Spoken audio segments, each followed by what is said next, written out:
आगे बढ़ते हैं, बात करते हैं मुंबई की एक खबर की। मुंबई में 3 दिवसीय श्री विद्याकुटी कुंभकुमाचन महायज्ञ का आयोजन हो रहा है। इस महायज्ञ का आयोजन देश के वरिष्ठ संत स्वामी अभिषेक ब्रह्मचारी ने किया है। महायज्ञ के दूसरे दिन केंद्रीय मंत्री गिरिराज सिंह महायज्ञ में पहुंचे। वहीं बॉम्बे हाईकोर्ट के जज मिलिंद जाधव भी महायज्ञ में शामिल हुए हैं।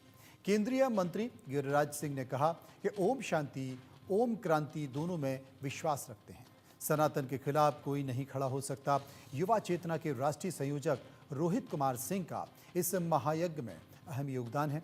रोहित कुमार सिंह ने कहा कि 2047 से पहले भारत को विश्व गुरु बनने का लक्ष्य है।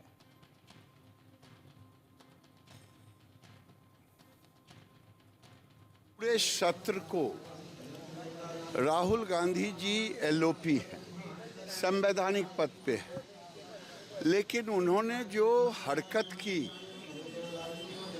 वो अशोभनीय हरकत।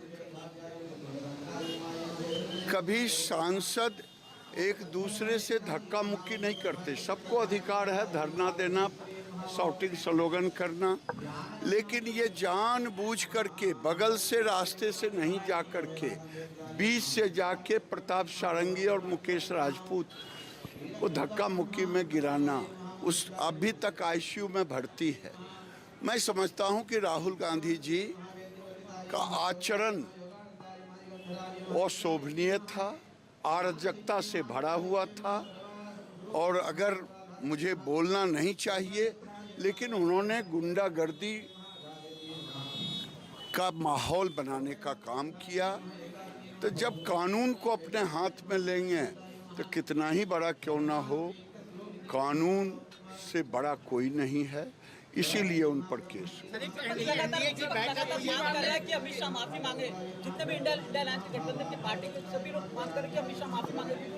देखिए, अमित शाह जी के वीडियो को 12 सेकेंड, जो 92 मिनट 92 मिनट्स का वीडियो है, उसको उन्होंने 12 सेकेंड में काट करके जब पूरा भावार्थ देखते हैं अमित शाह जी के ऊपर, ये हमारे गांव की कहावत है, काट की हांडी बार बार नहीं चढ़ती। विपक्ष ने एक बार संविधान कह के इलेक्शन में सफलता प्राप्त की, तो वो, हम तो बिहारी हैं, कहा जाता है कि पड़कल पाड़े घी खिचड़ी, तो वो उसी से लगे हुए उन्होंने इसको इशू तो हम बनाएंगे।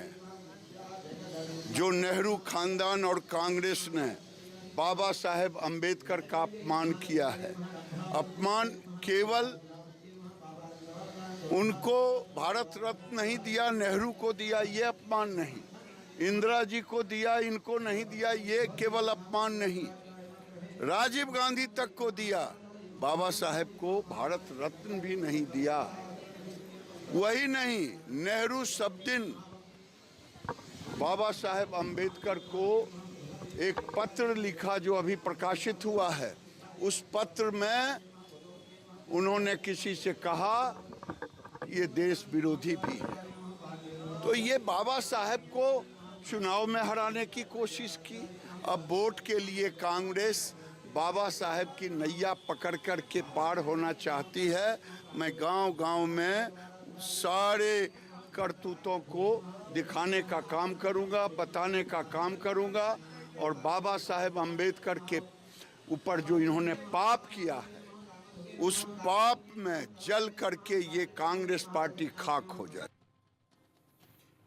और इस बीच आपको ये भी बता दें कि महाराष्ट्र की सरकार तो बन गई, लेकिन महाराष्ट्र के मंत्रिमंडल में विभागों का बंटवारा भी हो गया है। कई महत्वपूर्ण विभाग, अगर देखा जाए तो महत्वपूर्ण विभाग महाराष्ट्र के मुख्यमंत्री देवेंद्र फडणवीस, अजीत पवार जो कि वित्त विभाग वो संभालेंगे, और शहरी